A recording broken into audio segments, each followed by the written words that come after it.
rapidement un petit rappel sur la High Level Structure. Nous avons dit que c'est la structure commune de toutes les normes ISO. C'est la structure, en fait, qui va favoriser la mise en place d'un système intégré.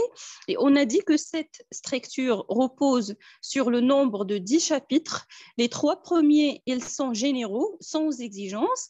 Et c'est à partir, en fait, du chapitre 4 qu'on va commencer vraiment à parler des exigences de la norme. Alors, j'ai aussi dit que, en fait, lorsque je dis chapitre de la norme, c'est aussi une étape de réalisation, bien de mise en place de votre SMQ. Et chaque étape, il contient aussi d'autres exigences à l'intérieur qu'on va détailler par la suite. Alors là, j'ai déjà précisé peut-être que, en fait, les 4 premiers chapitres, ce sont des chapitres de planification. Donc, il s'agit de collecter les données nécessaires afin de planifier votre système de management. J'ai aussi parlé, en fait, des actions de support et j'ai dit que tout ce qui est support, ça veut dire tout ce qui est activité de soutien et d'aide et fourniture aussi de ressources. Donc, vous avez le contexte de l'organisme, ça c'est le diagnostic et la mise en contexte. Puis, vous avez le leadership, ça représente la responsabilité de la direction. Planification, donc ça veut dire on va exploiter les données collectées pour élaborer un plan d'action, planifier tout simplement les objectifs qualité de l'entreprise. Et le chapitre 7, donc là, je vais commencer à planifier aussi les ressources. Donc, pour pouvoir fournir les ressources par la suite, on doit commencer déjà par la planification de ces ressources. Maintenant, donc ça, c'est un rappel. Maintenant, on passe à l'étape suivante. Une fois votre plan d'action a été réalisé, bien sûr qu'il faut passer à la mise en œuvre pratique de ce plan d'action. Donc, les activités opérationnelles. On va réaliser les activités opérationnelles. Donc, vous le savez peut-être que l'entreprise, en fait, on peut parler de 3 niveaux différents de processus. Vous avez le niveau management, le niveau donc, qui concerne la prise de décision, la définition de la stratégie, la définition de la politique. Alors là, je peux dire que c'est le contexte, c'est le leadership et c'est aussi la planification. Le deuxième niveau de l'entreprise, ce sont les processus métiers ou bien ce qu'on appelle aussi les processus de réalisation. Ça, ce sont les activités qui explique la raison d'être de l'entreprise. On est là pour faire, par exemple, de la vente, une activité commerciale. Ça veut dire que nos processus de vente, ce sont les processus métiers. On est ici pour faire la fabrication ou bien le développement et la conception d'un produit. Alors, ce sont nos processus métiers. Et par la suite, vers le bas de la cartographie des processus, on va trouver tout ce qui est un processus de support. Ça veut dire ils ne sont pas vraiment la raison d'être de l'entreprise, mais ils sont là, ils sont importants pour que les fonctions les processus de réalisation fonctionnent comme il faut et dans les meilleures conditions. Je parle des ressources humaines, je parle de tout ce qui est logistique, marketing, communication et ainsi de suite. Alors là, on va essayer, donc, au niveau de la réalisation des activités opérationnelles, il s'agit quand même, il s'agit en fait de décliner tout ce qui est décision stratégique et planification stratégique vers le niveau processus de réalisation. Donc, on va essayer quand même d'appliquer ou bien de mettre en place notre plan d'action. Alors là, vous voyez un petit peu que le chapitre support, c'est un chapitre qui est commun entre la phase planification et la phase réalisation. Tout simplement parce que pour fournir les ressources, il faut déjà les planifier, il faut les savoir. C'est comme si, par exemple, on va partir en voyage et voilà, avant de partir, je dois déjà planifier les ressources. Je calcule combien d'argent nécessaire pour ce voyage, quelle est la destination, l'hôtel et tout ça. Donc, je définis déjà les ressources dont j'aurai besoin, le transport et ainsi de suite. Mais pour passer à l'action, je commence par la fourniture de ces ressources. Voilà l'argent que j'ai calculées, dont j'aurai besoin, alors là, je dois les fournir, je dois les voir réellement sur terrain. C'est la même chose. Donc, vous avez un plan d'action. Pour passer à la réalisation, il faut déjà planifier les ressources et par la suite fournir les ressources pour réaliser votre plan d'action. C'est pourquoi, en fait, le chapitre support, ça reste quand même un chapitre d'articulation entre les deux, un chapitre commun. Vous pouvez trouver d'autres modèles donc, sur Internet de cycle PDCA qui considère le chapitre 7 comme étant un chapitre planification proprement dit. Par la suite, vous pouvez trouver d'autres modèles qui concernent le support comme étant un chapitre réalisation, mais je vois que ça reste quand même entre les deux phases. Donc, vous avez à la fois planification des ressources et aussi réalisation. Alors là, vous constatez quand même que la norme ISO 9001, il accorde beaucoup plus d'importance donc à la planification. Donc déjà 4 chapitres juste pour planifier. Ça vous dit quoi? Ça sert à mettre l'accent sur l'importance de cette phase planification parce que si on a déjà un bon plan d'action, ça veut dire fondé sur des preuves. Vous voyez le principe de management, de la qualité, prise de décision fondée sur des preuves. Donc, vous avez le contexte et le leadership. C'est la phase de collection des preuves et des données réelles et tangibles pour élaborer votre plan d'action dans le chapitre 6, ou bien l'étape numéro 6. Pardon. Donc, si on a un bon plan d'action, ça veut dire que aussi la réalisation, quand même, ça va donner des résultats qui sont plus ou moins fiables. Par la suite, il va passer un laps de temps et on doit évaluer les performances de notre système de management. Alors, à ce niveau, vous avez l'évaluation des performances. Ça veut dire déjà, au moment de la réalisation, chaque action qui va être mise en œuvre, on doit la coupler avec des moyens de surveillance et de suivi. Ça veut dire, j'achète par exemple une nouvelle machine, je dois faire des enregistrements, prendre des données. En ce qui concerne l'efficacité, par exemple, de cette machine, supposons un automate pour faire le contrôle de la qualité des pièces, par exemple. Alors là, il faut quand même faire déjà un système de surveillance et de suivi d'efficacité. Pour les processus aussi, on définit des indicateurs de suivi de la performance parce qu'à un moment donné, on sait qu'on va arriver au stade d'évaluation. Alors, le stade d'évaluation, c'est collecter les données, les résultats des indicateurs, les résultats, par exemple, le tableau de bord et ainsi de suite, pour juger l'efficacité de notre plan d'action. Ça, c'est de côté. D'autre côté, il faut aussi passer en audit votre système de management. Donc, on va réaliser l'audit interne pour les exigences de la norme ISO 9001. Cette évaluation, bien sûr, c'est dans le but d'effectuer des améliorations. Vous avez un rapport d'audit, vous avez un PV ou bien un rapport de revue de direction, vous avez les résultats de suivi des indicateurs, vous avez toutes les actions de mesurage et de surveillance que vous faites selon votre domaine d'activité, selon la nature de vos produits ou bien de vos services. On va s'appuyer sur tout ça pour améliorer les performances de notre organisation. Alors, améliorer les performances, ça veut dire tout simplement, vous avez des non-conformités, on va corriger les non-conformités. Il va falloir aussi détecter les pistes de progrès. Vers la fin, lorsqu'on va voir l'audit interne, je vais vous montrer quelques exemples de rapports d'audit. Vous allez voir, c'est quoi une piste de progrès, non-conformité majeure, non-conformité mineure et tout. L'essentiel pour le moment, c'est qu'on va corriger les non-conformités pour commencer ou bien déclencher un processus d'amélioration continue. Alors, ceux qui ne connaissent déjà pas le cycle de Deming, c'est ça. Donc, il s'agit du PDCA. La première phase, c'est planifier.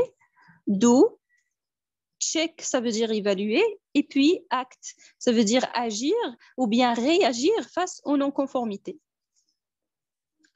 Alors là, on arrive déjà, donc une petite remarque, c'est que ce n'est pas uniquement pour la 9001 cette démarche. Donc la High Level Structure ou bien l'HLS qui est fondée autour de ce principe d'amélioration continue représenté par l'outil PDCA. C'est le cas pour la 14001, c'est le cas pour la 45001, c'est le cas pour toutes les normes ISO. D'ailleurs, c'est ça ce qui favorise le système intégré. Donc là, vous avez notre roue de Deming. Donc d'ailleurs, lorsque je dis une roue de Deming, ça veut dire un cycle ou bien un socle d'amélioration continue, juste pour ceux qui ne sont pas déjà familiarisés avec l'outil. Donc la roue de Deming ou bien le PDCA, c'est un outil qualité. Ce n'est pas un outil inventé par l'ISO. Ce n'est pas l'ISO qui a inventé cet outil, mais il est plus ancien que l'ISO. L'ISO, il l'a pris et il l'a exploité pour fonder cette structure. Ça veut dire qu'on n'a pas le choix. Donc, on est obligé de respecter le cycle de Deming. Ça fait partie des exigences de la norme. Alors, ce socle d'amélioration continue, c'est comme une roue de voiture qui est toujours en avancement et qui est divisée en 4 phases. Donc, ce PDCA, juste entre parenthèses, c'est une méthode qui est très utilisée pour améliorer les performances d'une organisation. Ce n'est pas uniquement dans le domaine de la qualité. C'est vrai que c'est un outil qualité, mais par la suite, on le trouve. On a généralisé l'outil, on le trouve dans le métier, par exemple, ressources humaines, même dans le développement personnel, le marketing, finance, logistique, et ainsi de suite. Et il porte aussi le nom de Deming, de son inventeur, William Edward Deming, qui est en fait, entre parenthèses, un chercheur américain et un spécialiste reconnu dans le domaine ou bien le monde de la qualité. Il vous propose ce processus pour assurer l'amélioration en continu des performances de l'organisation. Alors, ça commence toujours donc par la phase planifiée. Ça veut dire on fait un diagnostic et on fait l'état des lieux de l'entreprise. À partir de cet état des lieux, on va définir des objectifs. Parce que ce n'est pas logique de définir un objectif alors qu'on n'a pas une référence, un point de départ. Par exemple, l'objectif d'un étudiant, c'est de réussir ses études. Parce que le point de départ où il est, le moment où il est déjà, c'est une phase d'étude. Mais pour un professionnel, je ne peux pas dire que son objectif, c'est de réussir les études parce que l'état de référence, il est différent. La même chose pour l'entreprise. L'entreprise, elle a des objectifs futurs, mais des objectifs qui se définissent par rapport à l'état actuel, par rapport à ses enjeux, par rapport à ses contraintes, par rapport à ses propres forces internes et faiblesses internes, et ainsi de suite. Et ces objectifs, quand je dis un objectif, c'est quelque chose de général, ça veut dire qu'il faut décortiquer cet objectif, le couper en cibles et définir des actions pour atteindre la cible, notamment notre problème ou bien notre faiblesse. Par exemple, notre faiblesse, c'est quoi? C'est en fait un taux élevé de réclamation client. Donc, quand je dis un taux élevé de réclamation client, ça, c'est un problème pour l'entreprise parce que s'il y a des réclamations, ça veut dire tout simplement qu'il y a un problème en ce qui concerne le produit. Pardonnez-moi, s'il vous plaît.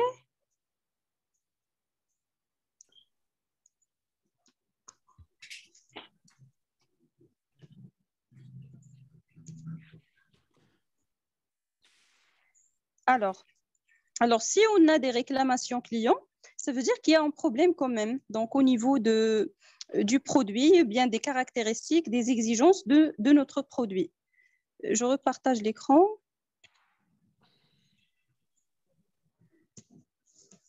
Alors, l'objectif, c'est quoi? C'est de diminuer donc les réclamations clients, diminuer le nombre de retours de produits ou bien de réclamations clients. Alors, dans le plan d'action, ce n'est pas suffisant de dire que je vais diminuer, mais il faut déterminer l'état actuel. Donc, vous avez cette année, on a par exemple 4 réclamations clients. Alors, l'année prochaine, on vise 0 réclamation. Ou bien cette année, on a 5, l'année prochaine, on vise 3. Cette année, on a 10, l'année prochaine, on vise 5. Donc, vous voyez, il y a une différence selon l'état de départ. Donc, je ne peux pas poser un objectif si je ne connais pas déjà la situation actuelle. Et dans le plan d'action, je vais définir les méthodes, comment atteindre cet objectif. Voilà, donc pour par exemple les réclamations clients, je vais faire par exemple une enquête de satisfaction pour détecter les besoins. Je vais chercher les sources des réclamations clients. Est-ce que c'est à cause du transport? Est-ce que c'est à cause de délai de livraison? Et ainsi de suite. Donc, je définis le plan d'action. Ça, c'est l'équivalent en fait des 3 premiers chapitres. Par la suite, la boucle va tourner et on va arriver à la réalisation. Donc, voilà, donc réaliser votre plan d'action, réaliser les activités opérationnelles, ça veut dire fournir les ressources. Bien sûr, au niveau plan, il faut déjà planifier les ressources, comme j'ai dit. En fait, les actions au niveau d'un système qualité, elles sont différentes. Il y a des actions, par exemple, qui consistent en l'acquisition d'un nouveau équipement, changement, par exemple, d'un équipement vieux qui nécessite toujours de la maintenance et qui tombe toujours en panne, ou bien acquisition de nouvelles technologies, mais ça peut être aussi des actions, par exemple, de sensibilisation, de formation, de communication. Donc, il y a différentes actions. Ça veut dire les ressources aussi, elles sont différentes. Ça peut être un besoin en ressources financières, un besoin en ressources humaines et ainsi de suite. Donc, je commence à fournir les ressources et je vais mettre en place mon système de management. Alors, pour l'évaluation maintenant, qu'est-ce qu'on va exactement évaluer? Alors, d'abord, il faut évaluer l'avancement de votre plan d'action. Est-ce que déjà on avance? Dans le plan d'action, j'ai par exemple une dizaine d'actions. Je peux dire par exemple 10 actions. Je dois déjà voir est-ce que toutes les actions ont vraiment été déclenchées et, ou bien même réalisées dans les échéances et les délais précisés. Donc, je juge déjà. Est-ce que c'est 5 sur 10? Est-ce que c'est 10 sur 10? Donc, je dois déjà voir l'avancement de mon plan d'action. Je ne planifie pas pour rester, pour laisser les actions noir sur blanc, mais il faut passer à la réalisation. Donc, je juge l'avancement. De suite, les actions qui ont été bien réalisées, je dois voir leur efficacité. Est-ce qu'ils ont permis vraiment d'atteindre les objectifs? Peut-être que j'ai une faiblesse interne en ce qui concerne les compétences. Notamment, j'ai une équipe de contrôleurs de pièces manuel, contrôle qualité manuel de quelques pièces. Je constate que l'équipe chargée de ce contrôle n'est pas vraiment bien formée, il ne maîtrise pas les non-conformités et ainsi de suite. Alors, l'action proposée, c'est de définir ou bien de faire un plan pour les formations. Après réalisation de la formation, je constate qu'il y a toujours les mêmes problèmes. Il y a toujours des gens qui ne comprennent pas comment remplir les fiches, ils ne comprennent pas les types des non-conformités, et ainsi de suite. Alors là, il s'agit d'une action qui n'est pas efficace à 100%.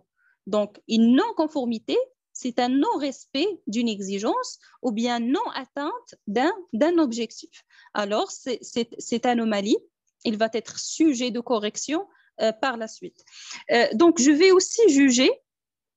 Déjà ici, au niveau du plan d'action, ça veut dire qu'il faut définir le qui, le quoi, le quand et le comment. Donc, le plan d'action, je définis les actions, je définis qui va réaliser les actions, je définis quand est-ce que les actions doivent être réalisées, donc l'échéance, et comment elles vont être réalisées. En plus, bien sûr, des moyens de suivi de l'efficacité qu'on va exploiter au niveau de l'évaluation. Vous devez aussi surveiller et évaluer les performances de vos processus à travers l'analyse des résultats des indicateurs qualité qui sont communiqués à travers le tableau de bord qualité, et vous devez faire l'audit interne qualité, que ce soit l'audit de l'ISO 9001, ça veut dire à la base de la checklist ISO 9001, ça c'est très important. Vous faites aussi l'audit produit, vous faites donc les audits qualité en général. Donc, vous faites un audit, vous faites aussi passer en revue votre système de management à travers la revue de direction, qui est donc la réunion pendant laquelle on va discuter sur les solutions et les nouvelles actions à mener dans le futur. Alors, ça va déclencher l'étape suivante qui est l'amélioration. Ça veut dire que je pose la question, est-ce que c'est bon? Est-ce que l'objectif est atteint ou pas? Si oui, donc je capitalise l'action et je généralise, parce que souvent les actions qui nécessitent beaucoup de ressources, on ne va pas les appliquer en général une fois pour toutes. Il faut d'abord passer par... voilà, c'est comme si on va tester déjà l'efficacité. Juste pour les actions qui nécessitent beaucoup de ressources, pour ne pas gaspiller des ressources, et puis on va trouver que l'action n'est pas efficace. Donc, si elle est efficace, je capitalise et je généralise sur tous les processus ou bien les activités de l'organisme. S'il n'est pas efficace, je cherche les causes de la non-efficacité. Ça veut dire, par exemple, le cas des formations. Le module de la formation, il était par exemple en français, alors que les opérateurs et les opératrices, ils ne maîtrisent pas cette langue. Ou bien c'était en fait question voilà, le formateur n'a pas vraiment expliqué par exemple les choses comme il faut. Il n'y avait pas une bonne présentation qui contient les photos des non-conformités et ainsi de suite. On n'a pas fait donc des exemples pratiques de remplissement de fiches de non-conformité. Donc, on va chercher qui est exactement le problème, quelle est la source et la cause de la non-conformité, que ce soit une non-conformité en relation avec votre propre plan d'action, une non-conformité du fonctionnement de vos processus ou bien une non-conformité aux exigences de cette norme ISO 9001. Alors là, on parle d'ajuster les non-conformités par des actions correctives ou préventives. Donc ça, c'est le chapitre 10, amélioration. Et la dernière phase du cycle de Deming. Alors ça, c'est le chapitre 10. Ça, c'est un quart de roue, un quart de ce cycle qui est l'amélioration. Mais l'amélioration continue, c'est tout ça. L'amélioration continue, c'est tout le cycle de Deming. Ça veut dire que les nouvelles actions qu'on va prendre au niveau de l'amélioration, ce sont les actions qui vont alimenter le nouveau cycle. On va recommencer la planification, recommencer et ainsi de suite. On est toujours dans cette boucle fermée et ça va aider en fait l'organisation à évoluer dans le temps parce qu'on n'installe pas en fait une norme ISO aujourd'hui et on est parfait l'année prochaine. Ça veut dire j'installe aujourd'hui la 9001, l'année prochaine je n'ai aucun problème, aucune non-conformité. J'installe la 14001, l'année prochaine, je suis l'entreprise écologique, modèle. Non, ce n'est pas ça, il s'agit d'une amélioration continue. Ça veut dire que ça prend du temps et c'est au fil des années, au fil des cycles PDCA qui vont se déclencher l'un après l'autre, qu'on va avancer. Et comme vous voyez ici, vous avez une pente de progrès. Ça veut dire on n'avance pas sur un plan horizontal, mais on avance vers donc des situations meilleures. Ça veut dire il s'agit aussi de poser des challenges quand même pour l'entreprise. Même si je suppose que cette année, vous avez 0 non-conformité, vous êtes l'idéal, ça ne veut pas dire qu'on va rester là. On ne va pas définir de nouveaux objectifs et de nouveaux challenges. Donc, on est dans une amélioration. C'est pourquoi je vous ai mis une pente de progrès et non pas un plan horizontal. Là, s'il vous plaît, lorsqu'on a une pente de progrès, ça veut dire quoi? On peut redescendre en arrière la roue de Deming et pour revenir vers l'étape précédente. On peut, par exemple, avoir des anomalies, on peut tomber dans des non-conformités, on peut perdre des acquis sur lesquels on a déjà travaillé. Alors, à ce moment-là, je vais vous poser la question, à votre avis, qu'est-ce qu'il faut pour cette roue? Parce que chaque roue, normalement, elle a une cale. Donc, quand je pars d'une roue de voiture, je vais mettre une cale pour empêcher ça de redescendre en arrière. Mais pour notre cycle de Deming, à votre avis, quelle sera la cale ou bien quelles sont en fait les bonnes pratiques qui vont aider votre cycle de Deming à maintenir déjà une position stable et par la suite à avancer dans le temps. À votre avis, ça sera quoi?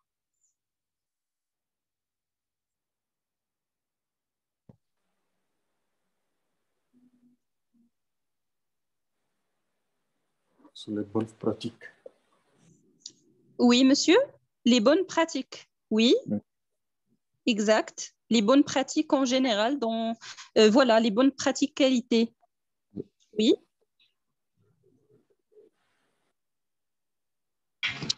Ce serait l'attention permanente, le suivi permanent. oui, le suivi, exactement. La surveillance et le suivi. Oui, Le contrôle? le contrôle. Oui, je peux dire que suivi, contrôle, surveillance, oui, c'est la même chose. C'est pas la même chose exactement, mais c'est la même, je veux dire la même catégorie de facteurs en fait.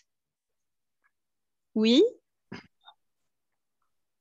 donc vraiment, il y a beaucoup de facteurs. Il n'y a pas vraiment un facteur type ou bien quelque chose, voilà, je vous dis par exemple 1, 2, 3, voilà les facteurs qui vont aider votre roue de Deming à rester stable et à ne pas redescendre. Mais déjà, il y a quelques éléments importants. Il y a d'abord les moyens, la fourniture des moyens, les ressources, parce que toute la démarche qualité, elle repose sur des ressources. Et d'ailleurs, c'est pourquoi, dès le début, vous voyez le chapitre 4, après le chapitre 4, vous avez 5. 5, responsabilités de la direction, les engagements de la direction à fournir en permanence des ressources nécessaires pour déjà mettre en place, puis maintenir et améliorer en continu le système de management. Donc, il vous faut des ressources, donc il faut fournir les moyens, c'est un engagement. Par la suite, vous avez les délais, le respect des délais. Donc, j'ai un plan d'action. Ça, c'est le côté aussi surveillance, suivi, mesurage, contrôle et ainsi de suite. Les actions, elles doivent être réalisées dans le temps ou bien dans les échéances bien définies. Donc, le respect des délais, ça aide votre système de management à évoluer. On ne va pas rester sur les mêmes actions à chaque fois, on refait la même chose. Donc, on clôture les actions dans le délai bien défini.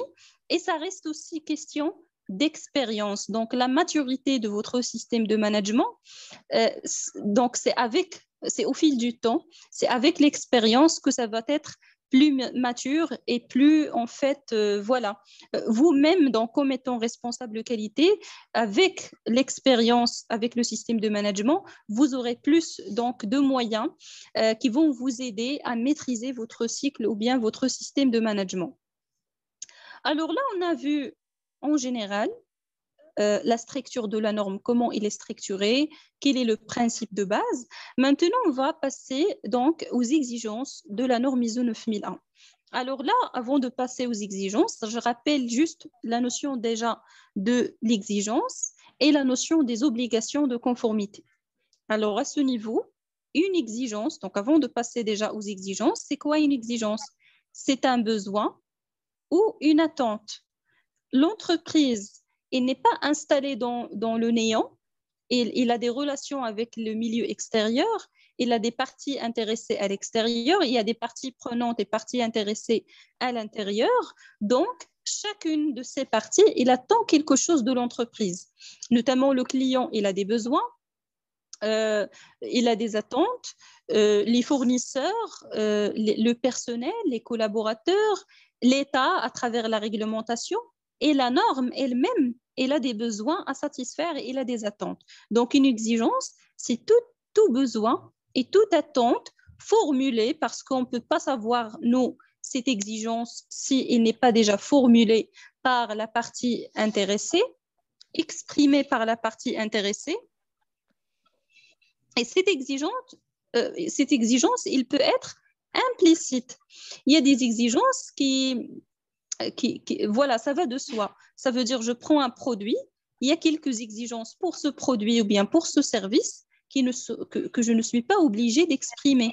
Par exemple, je consomme un produit alimentaire, je n'ai pas besoin de dire que ce produit, il ne doit pas infecter négativement ma santé ou bien me causer des dégâts sanitaires.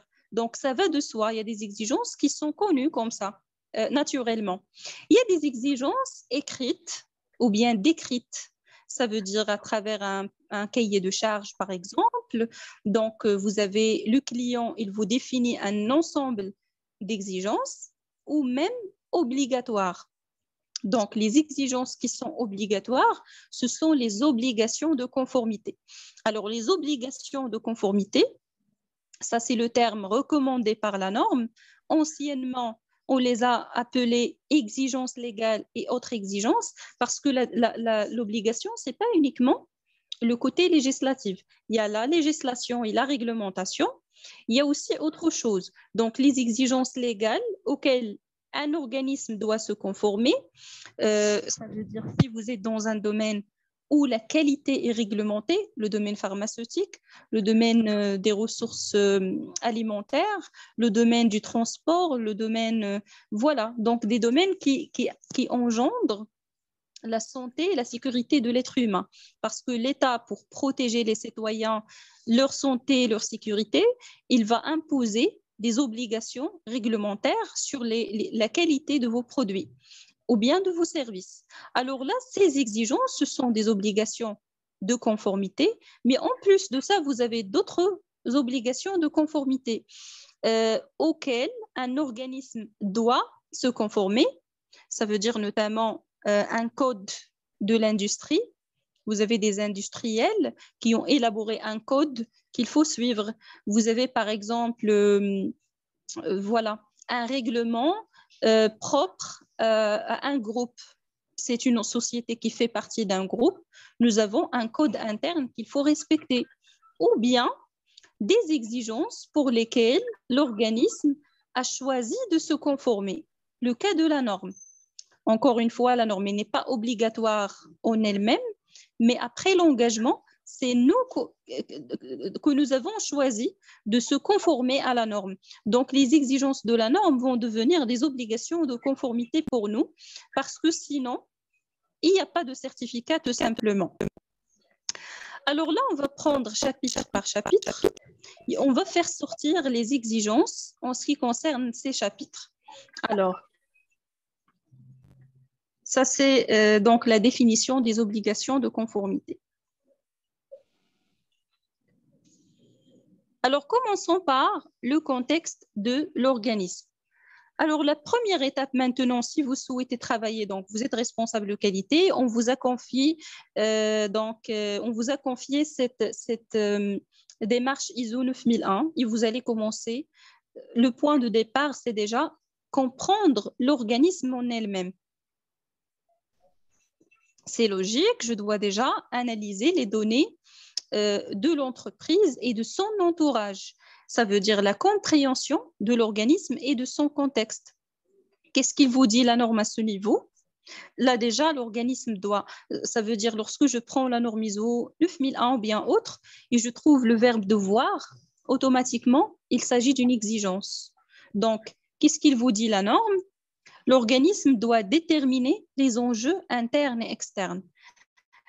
Un enjeu, ça peut être une contrainte, ça peut être un risque majeur, ça peut être une opportunité, ça peut être une menace. Donc, lorsque je dis les enjeux internes et externes, c'est comme si l'application d'une approche risque au niveau stratégique qui va, parce qu'il y a aussi l'approche risque au niveau des processus.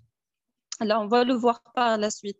Mais ça, au niveau stratégique, ça veut dire notre voyage de tout à l'heure. Avant de partir en voyage, moi, je dois déjà comprendre quelles sont les contraintes que j'ai. Ça veut dire mes contraintes liées à moi. Insuffisance, par exemple, de ressources financières. Est-ce que j'ai un moyen de transport? Donc, je dois déjà savoir quelles sont mes contraintes. Et puis, vous avez les contraintes en ce qui concerne le milieu externe. Est-ce que c'est sécurisé? Et ainsi de suite. La même chose, l'entreprise, là, avant de partir dans ce voyage qui est la démarche ISO 9001, je dois savoir quels sont ces enjeux internes, ça veut dire ses points forts et ses points faibles. Quels sont ces enjeux externes, ça veut dire les opportunités externes et les menaces externes. Donc, tout élément qui provient de l'intérieur et de l'extérieur. Là, c'est la notion de risque. Je rappelle que le risque, c'est un écart par rapport à une situation normale. Ça peut être un écart positif, ça peut être un écart négatif. Et la norme ISO, donc 2015, elle insiste sur ce côté. Il ne faut pas prendre juste tout ce qui est négatif, mais il faut aussi saisir tout ce qui est opportunité et maintenir tout ce qui est force. Parce que parfois, ce sont les forces et les opportunités qui vont vous aider à convaincre les faiblesses et les contraintes ou bien les menaces. Alors, on détermine les enjeux internes et externes, mais il faut choisir, il faut faire une évaluation des enjeux ou bien plutôt choisir les enjeux pertinents par rapport à votre SMQ. Parce que quand je dis un enjeu, il peut impacter l'organisme du point de vue, par exemple, commercial. Il peut avoir des dégâts sur le côté, je peux dire financier. Mais moi, je vais choisir les enjeux internes et externes qui sont potentiellement importants pour la qualité. Ça veut dire qui influent sur sa capacité à atteindre ses objectifs qualité attendus de son SMQ. Donc, tout ce qui peut impacter positivement ou bien négativement votre SMQ. Donc, ça, c'est premièrement. Deuxièmement, il ne suffit pas de définir ces enjeux, mais la norme, il vous dit qu'il faut à chaque fois surveiller et revoir les enjeux. Ça, c'est normal. Parce que quand je dis des contraintes, des forces, des faiblesses, ce n'est pas quelque chose de stable, mais c'est quelque chose de dynamique. Aujourd'hui, j'ai des forces. Oui, oui, monsieur. Le risque, c'est un écart. Exactement. Mais est-ce que ce n'est pas l'écart qui crée plutôt le risque? C'est-à-dire que l'écart entre ce qui est prévu et les pratiques. L'écart, c'est ce qui est mal fait, en quelque sorte. Ce qui n'est pas, le principe qui n'est pas observé, à mon avis. Et donc, quand vous ne respectez pas le principe, l'écart se constate et ça appelle un risque futur, c'est-à-dire la survenance d'un fait inattendu qui pourrait compromettre l'atteinte des résultats. J'ai une petite confusion quand on dit que le risque est un écart. Pour moi, c'est l'écart qui peut appeler à un risque, c'est-à-dire à une réaction inattendue, qui peut être la non-atteinte des objectifs que nous avons escomptés, que nous avons préalablement fixés, qui est dans notre plan d'action, par exemple. Oui, en fait, ça, c'est logique ce que vous dites, oui. En fait, ça, c'est la définition que vous propose la norme au niveau de risque. Mais ce que vous dites, c'est vraiment ça. Parce qu'en fait, lorsque il y a une déviation par rapport à une situation, au fil du temps, cette déviation, il va me ramener vers une situation non souhaitable. Ça veut dire vers un risque, tout simplement. Donc, vous avez raison. Donc, ça peut être l'effet de cette incertitude, l'effet de cet écart. Ça veut dire le résultat de l'écart. Donc, l'essentiel, c'est que ce n'est pas toujours un écart qui est négatif. Ça veut dire cet écart, il peut être négatif. Ça veut dire il peut me faire arriver à une situation négative. Ou bien le contraire, ça peut être un écart, mais qui est positif et qui peut m'aider par la suite ou bien me faire arriver à une situation qui est positive. Donc, ce que vous dites, oui, je suis d'accord, c'est logique que, en fait, à cause de cette déviation ou bien de cet écart, on aura un effet de l'incertitude. On n'est pas sûr sur les résultats qu'on a souhaité à obtenir ou bien sur l'atteinte du but qu'on a escompté et qu'on a défini dans le futur. Donc, c'est exactement, oui, vous avez raison. Et en fait, ça, c'est l'une des nouveautés en fait de la norme ISO 9001-2015, ou bien voilà ce qui apporte la norme ISO 9015, pardon, 2015, la norme ISO 9001 version 2015, c'est que en fait, dès le début de la démarche, je prends en considération ces risques, que ce soit négatif ou bien positif, et je dois donc trouver des solutions à l'avance. Donc, je fais une anticipation et je fais donc une étude préalable des risques. C'est ça l'essentiel et je suis d'accord avec vous également. Et ces enjeux, oui. Oui, c'est compris. Merci beaucoup. Oui. Je vous en prie, merci pour l'ajout. C'est intéressant. Et voilà, donc la norme, il vous dit qu'il ne suffit pas de savoir une fois pour toutes, parce que ce n'est pas une étape qu'on va réaliser une seule fois, c'est une étape qu'on doit revoir et qu'on doit surveiller à chaque fois. Donc, il faut faire la surveillance et la revue des enjeux internes et externes selon le besoin. Que ce soit donc annuellement, ça veut dire pour s'assurer qu'il n'y a pas de changement, ou bien à l'occasion voilà, d'une modification, à l'occasion d'un effet majeur, à l'occasion d'un changement. Donc, on va revoir la liste des enjeux.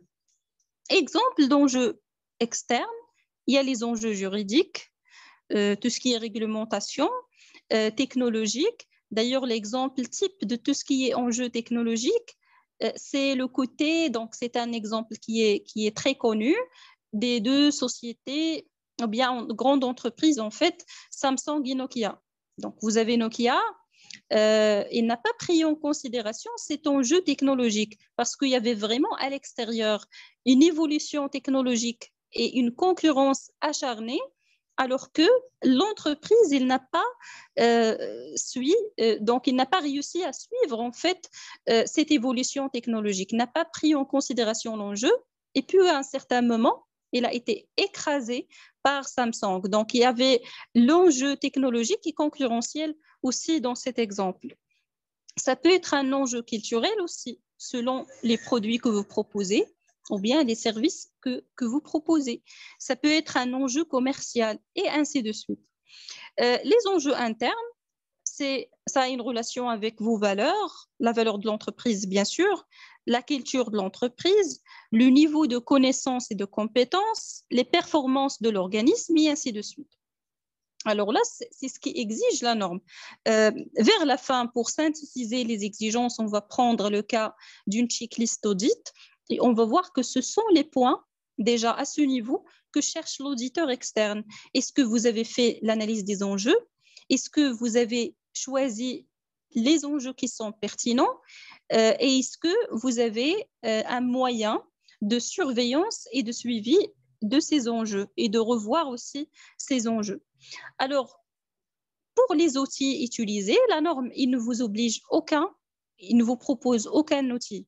Ce sont toujours les normes ISO orientées, des normes qui sont orientées résultats. Ça veut dire que c'est à vous de choisir le moyen convenable pour atteindre l'objectif. Mais quand même, il y a des méthodes qui sont connues. Je suppose que vous êtes familiarisé avec le SWOT. Donc, le SWOT ou bien le PESTEL, ce sont deux méthodes les plus fréquentes et les plus utilisées pour faire l'analyse du contexte de l'organisme. Donc, vous avez d'abord le PESTEL. Le PESTEL, ça revient vers plusieurs composantes politiques, économiques, sociales, technologiques, écologiques et législatives, ou bien législation. Donc, ce sont des composantes qui proviennent du milieu extérieur et qui peuvent avoir un impact positif ou négatif sur votre entreprise et le marché de votre entreprise. Nous, plutôt, on va prendre le SMQ. Ça, c'est dans le but, en fait, de définir un plan stratégique, des orientations stratégiques en matière de la qualité. Et vous avez le SWOT. On va compléter l'analyse, par exemple, PESTEL par le SWOT. Le SWOT, c'est aussi une réflexion stratégique sur tout ce qui est interne, des enjeux internes. Si je croise l'interne avec le positif, ça, je tombe sur les forces. Si je croise l'interne avec le négatif, je tombe sur les faiblesses. SWOT, ça veut dire strengths, weaknesses, opportunities and threats. Donc, avec cette réflexion, ça va m'aider donc à détecter, à faire un diagnostic interne et externe et à détecter en fait les enjeux internes et externes de l'organisme. Je reviens vers le PESTEL. Donc, au niveau des PESTEL, par exemple, sur le plan politique, on vous propose quelques pistes, comme la stabilité politique. Si le pays est déjà, il n'y a pas une grande stabilité, ça impacte l'entreprise en gros. Et ce qui va impacter l'entreprise, bien sûr, il va influencer aussi les autres systèmes de management, les systèmes de management de l'entreprise. La politique, par exemple, monétaire, politique fiscale, politique européenne et ainsi de suite. Sur le plan économique, on vous propose par exemple la croissance économique, le taux d'intérêt, taux d'inflation, pouvoir d'achat, mais ce n'est pas obligatoire qu'on va lier tout ça.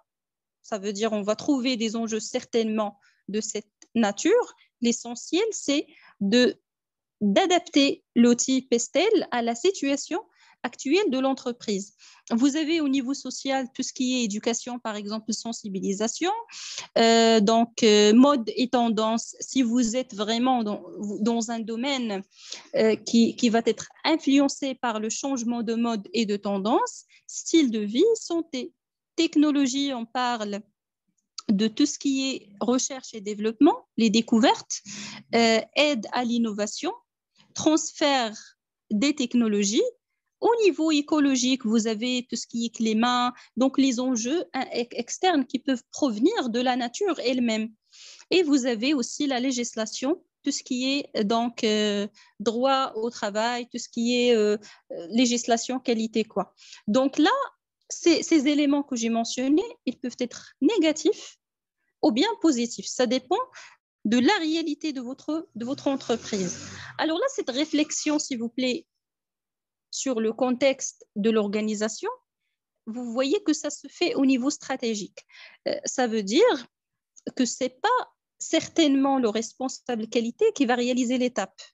Parce que là, il y a la direction, il y a le top management, tout ce qui est stratégie, tout ce qui est orientation de l'entreprise, les grands axes stratégiques de l'entreprise en matière de la qualité, ça c'est le rôle du top management.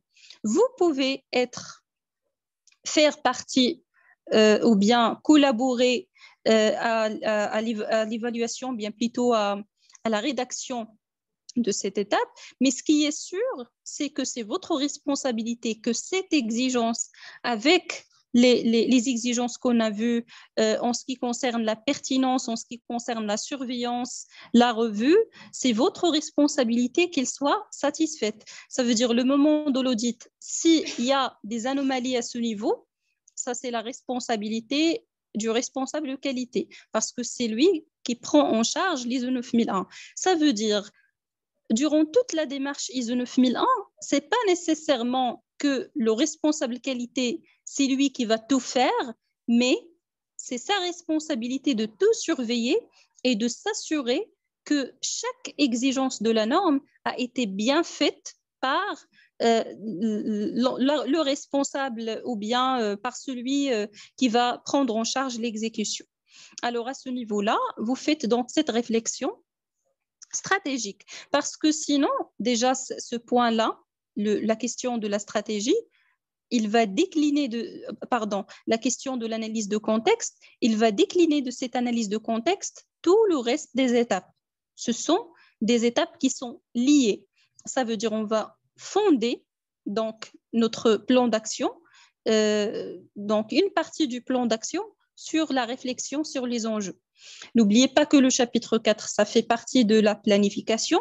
Ça veut dire ça, c'est la première entrée qui va alimenter votre plan d'action.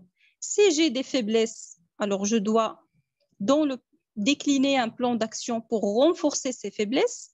Si j'ai des forces, je dois les surveiller et les maintenir. Donc, ça va décliner aussi un plan d'action. Si j'ai des menaces, alors ça va décliner encore un plan d'action qui va servir pour confronter les menaces. Et pour saisir les opportunités, la même chose. Donc ça, c'est la première clé qui va alimenter votre plan d'action SMQ. Ça, c'est un exemple de SWOT. Donc, pour une entreprise qui opère dans le domaine aéronautique, bien sûr, ça reste quelque chose de très spécifique. Même un consultant externe, parce que vous avez droit de faire appel à un consultant, même un consultant externe, il ne peut pas vous faire l'élaboration de vos propres enjeux, parce que les enjeux et tout ce qui est externe et interne, c'est vraiment quelqu'un qui fait partie, qui est dedans, qui fait partie de l'entreprise qui peut le faire. Il comprend très bien l'environnement de l'entreprise, l'environnement interne et l'environnement externe. Alors, au niveau par exemple, on va prendre des exemples au niveau des points positifs, au niveau des forces plutôt. Pour la présente entreprise, vous avez un personnel expérimenté et compétent. Vous avez, par exemple, une mobilité géographique nationale, internationale, donc un marché au niveau du territoire national et aussi à l'étranger. Parc matériel complet, tout ce qui est technologie, tout ce qui est équipement, réactivité et flexibilité. Et puis, vous avez offre complète et unique au niveau du Maroc. Alors là, qu'est-ce qu'on constate? On constate que ce diagnostic, c'est plutôt un diagnostic sur quelques éléments, comme les compétences, ça veut dire le personnel. Je dois voir le personnel interne, je peux faire un diagnostic ou bien une évaluation des compétences. Parce que quand je dis personnel expérimenté et compétent, ce n'est pas juste un avis subjectif. Ce n'est pas parce que l'addition dit que le personnel il est compétent, voilà, il est compétent. Toujours le principe de prise de décision fondé sur des preuves. Donc, vous avez ici notamment un personnel expérimenté, ça veut dire, et compétent, ça veut dire que j'ai des preuves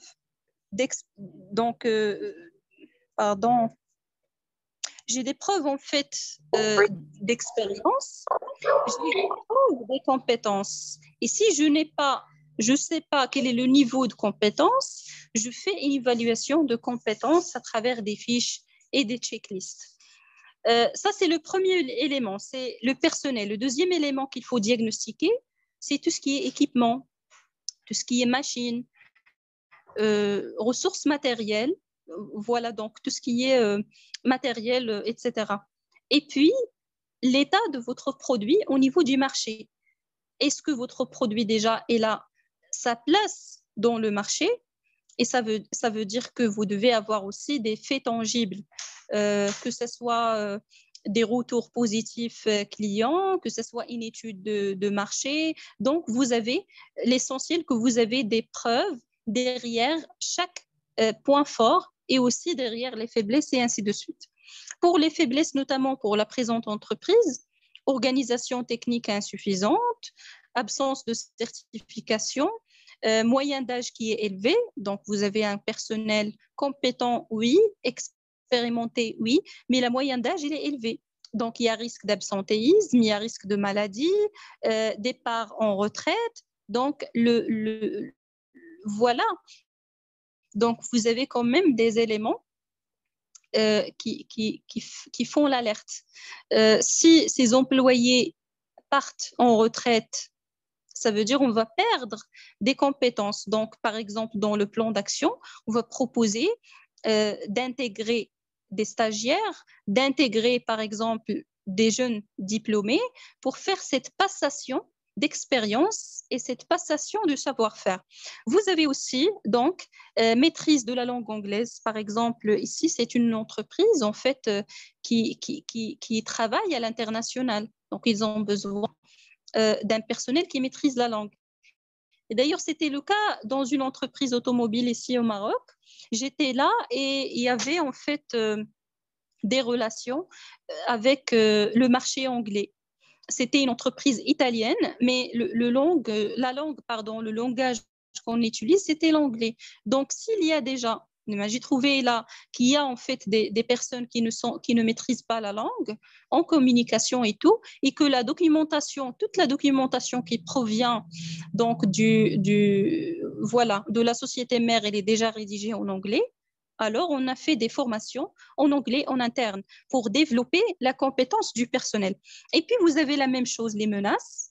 Notamment activités aéronautiques liées à notre métier en forte croissance. Ça, c'est une société qui fait la maintenance de tout ce qui est avion. Image du groupe reconnu à l'international.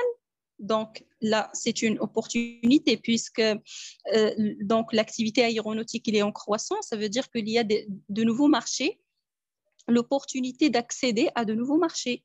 Vous avez l'image du groupe reconnu à l'international, ça veut dire qu'on a une opportunité à faire reconnaître notre image à l'international. Il faut travailler sur ça. Support et aide du groupe, on fait partie d'un groupe, donc c'est une opportunité pour demander l'aide et le soutien du groupe. Proximité de la zone industrielle aéronautique de l'aéroport Mohamed V. Pour les menaces, ici, vous avez perte de certification des techniciens, tout ce qui est certification des compétences, installation de nouveaux concurrents au Maroc. Et d'ailleurs, c'est le cas parce qu'il y a des investisseurs qui opèrent surtout dans le domaine aéronautique et automobile. Donc, ça, c'est de la concurrence quand même. Et internalisation des contrôles par les clients. Alors, nous, on fait la prestation de service en ce qui concerne le contrôle, la maintenance. Si déjà, par exemple, au niveau des aéroports, nos clients commencent à faire l'internalisation de cette fonction, ça veut dire que c'est une perte pour nous. Il faut chercher des solutions. Alors là, ça reste un exemple, juste pour vous montrer donc, comment ça se fait. Voilà cette réflexion SWOT. Au niveau de l'étude de cas qu'on va voir vers la fin, on va voir encore une fois un autre modèle SWOT et on va voir aussi un modèle PESTEL. Mais pour le moment, on s'arrête sur le SWOT. Alors maintenant, l'utilité de ce SWOT ou bien de cette réflexion, n'oubliez pas toujours que le SWOT n'est pas mentionné dans la norme. Ça, c'est un outil. Vous pouvez utiliser d'autres outils. Peu importe le moyen, l'essentiel, c'est le résultat. À partir de chaque case de ce SWOT, il y a un plan d'action. Donc ça, c'est la première entrée qui va alimenter votre plan d'action, mais seul, bien sûr. Par exemple, ce n'est pas un plan d'action, ça c'est juste les grands axes stratégiques qu'on a fait sortir de ce SWOT. Donc, ce n'est pas le plan d'action, mais ce sont les axes stratégiques. Par exemple, développer les compétences techniques de l'entreprise,